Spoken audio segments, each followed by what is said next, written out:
Sesuai dengan ekspektasi kita selama beberapa waktu terakhir, Bitcoin pada akhirnya berhasil untuk rebound kembali ke kurang lebih angka 67.000 dolar, belum pada akhirnya mendapatkan sedikit rejection dan sekarang kita kembali ke angka 65.000 dolar. Di video hari ini kita bakalan membahas update-nya in terms of price action dan juga kira-kira apa yang bisa kita expect berikutnya. Jadi stay tune terus sampai akhir video. Kalau kita melihat 24 jam terakhir, market secara overall itu keadaannya mix. Kalau kalian lihat di top 10 coin, sebagian ada yang hijau, ada juga yang merah. Meskipun rata-rata kenaikan dan penurunannya nggak signifikan, hanya kurang lebih 0, sekian persen. Satu-satunya yang pergerakannya lumayan itu adalah Hyperliquid, sekaligus menjadi top performer di top 10 coin hari ini dengan kenaikan 7,65% ke 74,70 dolar. So, sekarang kita langsung aja masuk ke berita dan data hari ini.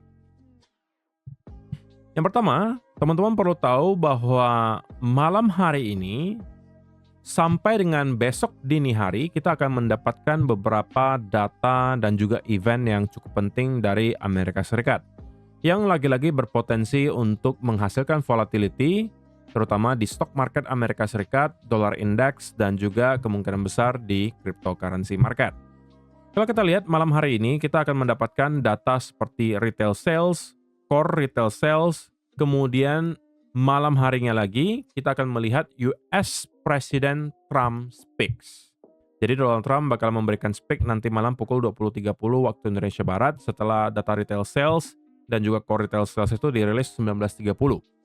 Kemudian sedikit lebih malam lagi kita akan mendapatkan beberapa data yang juga tergolong high impact seperti crude oil inventories, ada juga pending home sales dan seterusnya.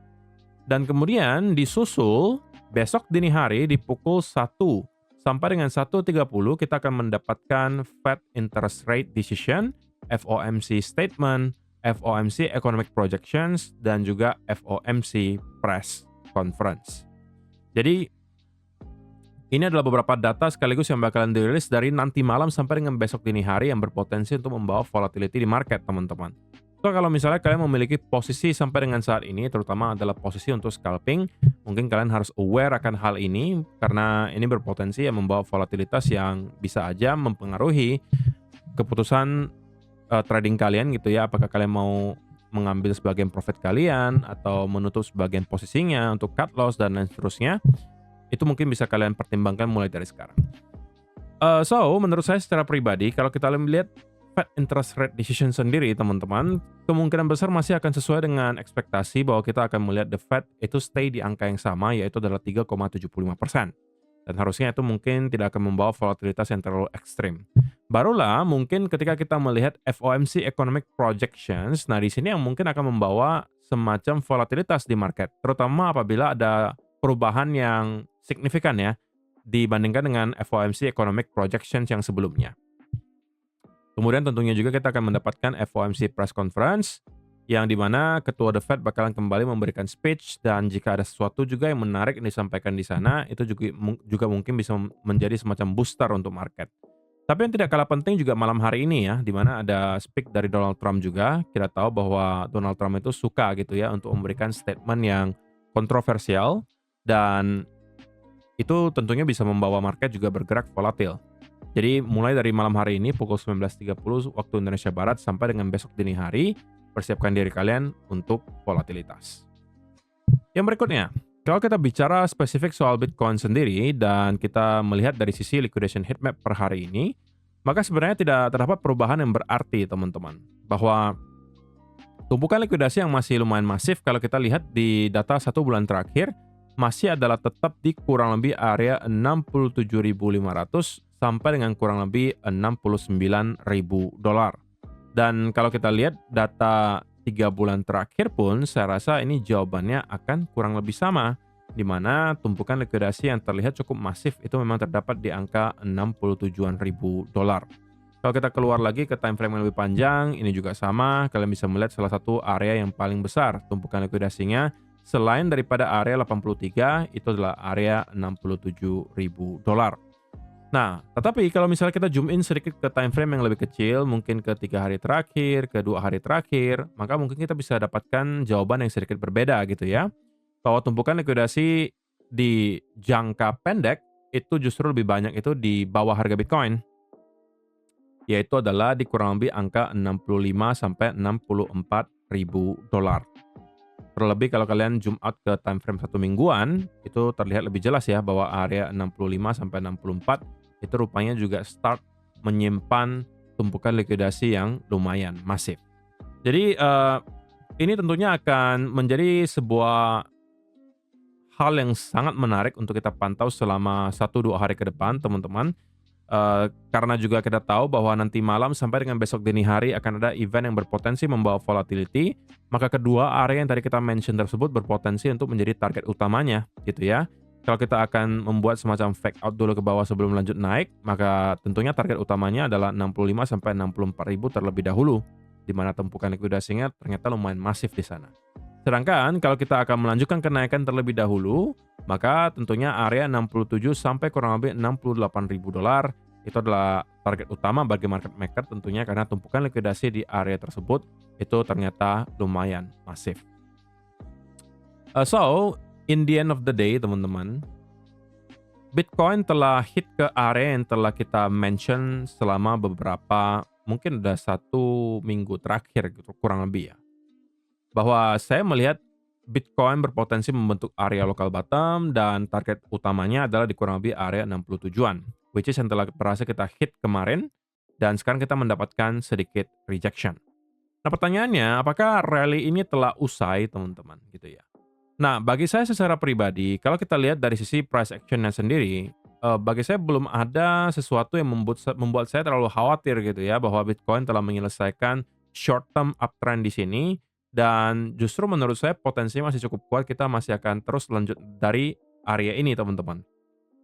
Sekali lagi, alasan utamanya adalah karena kita sudah sangat dekat dengan sebuah area yang memiliki tumpukan likuidasi yang lumayan masif. Jadi saya rasa akan sangat sulit ya bagi market maker untuk melewatkan area itu sebelum kalau kita misalnya mau lanjut turun ke bawah. Nah, kalau misalnya hanya sekedar liquidity grab ke kurang lebih area 65-64, itu saya rasa akan sangat wajar untuk terjadi gitu ya. Intinya, selama kita melihat area trendline di sini itu mampu kita pertahankan, maka saya rasa uptrend-nya itu masih akan terus berlanjut, teman-teman. Uptrend ini kita mention terutama di time frame kecil ya, bukan di time frame daily atau weekly. Karena time frame daily, weekly tentunya kita masih dalam keadaan downtrend, belum bisa kita pungkiri. Tapi kalau in the short term dan time frame kecil, kita ini sekarang sedang mencoba untuk membentuk another higher high. Setelah struktur yang kemarin telah terbentuk itu sudah ada membuat beberapa kali higher high dan juga higher low, teman-teman.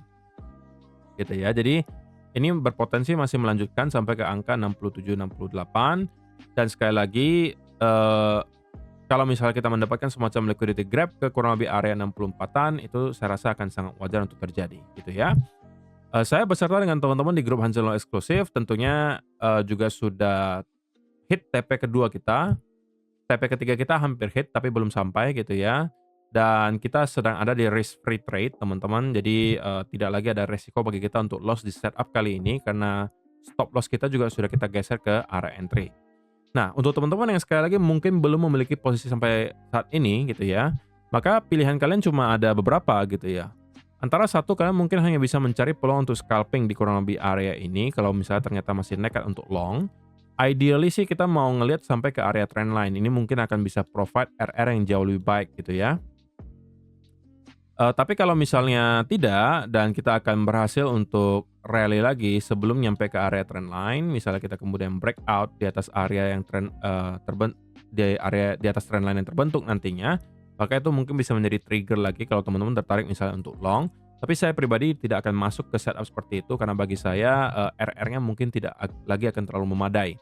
Karena bagi saya teman-teman, Bitcoin tuh sekarang mulai mendekati area yang supposedly akan menjadi area resistance yang cukup kuat.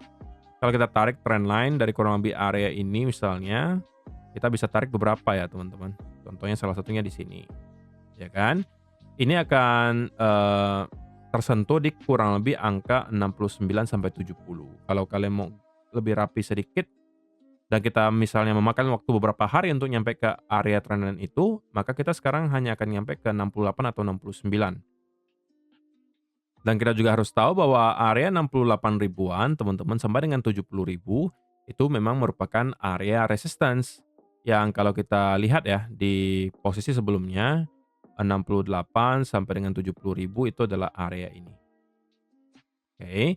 Kalau kalian lihat sebelumnya di sekitaran area 68 sampai 70 di sini itu selalu ada rejection yang signifikan terjadi. Baik kalau kita ngeretest area ini dari atas, kita jadikan sebagai resistance gitu ya. Atau kita jadikan sebagai support kalau kita ngeretest dari atas gitu ya. Nah, ini contohnya di sini, dan juga di sini. Dan masih banyak lagi kalau kalian lihat di sini, ini juga resistance, resistance, resistance, dan seterusnya. Jadi intinya teman-teman, kalian yang belum memiliki posisi long sampai dengan saat ini, maka bagi saya secara pribadi mungkin sedikit telat kalau untuk swing terutama. Intraday mungkin akan sedikit memaksakan, tapi kalau scalping mungkin masih ada harapan. Karena jarak dari kita ke area trend tersebut ya masih ada lumayan gitu ya. Jadi kalau untuk scalping itu mungkin masih ada harapan. Tapi kalau untuk swing trade teman-teman, saya justru lebih prefer untuk mencari peluang untuk short nantinya, bukan lagi untuk long. Karena kita sekarang akan mendekati area resistance. Terutama nanti ketika kita nge-push lagi sekali lagi nyampe ke area 68 sampai 70.000, itu menurut saya adalah spot yang cukup baik untuk start looking for another short opportunity. Nah tentunya itu akan terinvalidasi apabila kita berhasil untuk breakout di atas area trend ini dan start untuk membentuk bullish continuation pattern. Jika itu yang terlihat, maka oke, itu mungkin akan menjadi indikasi bagi saya untuk tidak lagi looking for short opportunity, tapi lebih kepada menunggu consolidation pattern yang lebih besar untuk kemudian start looking for long opportunity. Gitu ya. Jadi kesimpulannya sederhana teman-teman, bagi saya belum ada alasan yang kuat untuk mengatakan relief rally di Bitcoin ini telah usai sekarang gitu ya, terlebih keadaan geopolitik sekarang yang sudah juga mulai mereda. Kita mulai melihat kesepakatan perdamaian mulai tercapai dan kemungkinan besar segera akan ditandatangani. Kemudian juga sisi spot Bitcoin ETF juga menunjukkan bahwa selling pressure selama beberapa hari terakhir juga sudah sangat berkurang. Sekali kita juga mendapatkan inflow gitu ya. Itu juga tentunya mendukung tesis bahwa Bitcoin masih bisa aja lanjut recover dari sini. Terlebih terdapat tumpukan likuidasi yang juga lumayan masif di kurang lebih 67.500 sampai 68.000 yang tentunya akan menjadi magnet yang cukup kuat gitu ya bagi market maker untuk mencoba ngehit ke area tersebut. So, dari beberapa alasan tersebut, short term saya masih relatively bullish untuk Bitcoin as long as area trendline ini tidak berhasil kita breakdown. Kesimpulan yang kedua, kalau teman-teman yang swing, saya rasa long sekarang itu sedikit terlalu telat. Saya justru akan lebih prefer untuk short ketika kita nyampe ke area 68.500 sampai 70.000. Tapi sekali lagi tentunya teman-teman, tidak berarti ketika kita nyampe ke area tersebut langsung saya akan tekan tombol short. Saya perlu ada indikasi seperti misalnya pelemahan momentum bullish, atau misalnya kita melihat ada spike di open interest, diikuti funding rates yang juga naik drastis, atau berbagai alasan lainnya juga mendukung tesis bahwa area tersebut akan menghasilkan rejection. Dan dari sana mungkin saya akan prefer untuk start looking for short opportunity. In the meantime, saya rasa nikmati saja dulu recovery dari Bitcoin ini. Ini mungkin masih akan berlanjut sampai beberapa waktu ke depan, sampai dengan akhirnya kita nyampe ke area major resistance, dan mungkin akan start untuk mendapatkan rejection, atau worst case scenario-nya, kita bisa kembali untuk membentuk another lower low, menuju ke area 50-an ribu dolar. Gitu ya. So, itu aja untuk video hari ini teman-teman. Semoga bisa bermanfaat untuk kalian semua. See you in the next one. Bye-bye.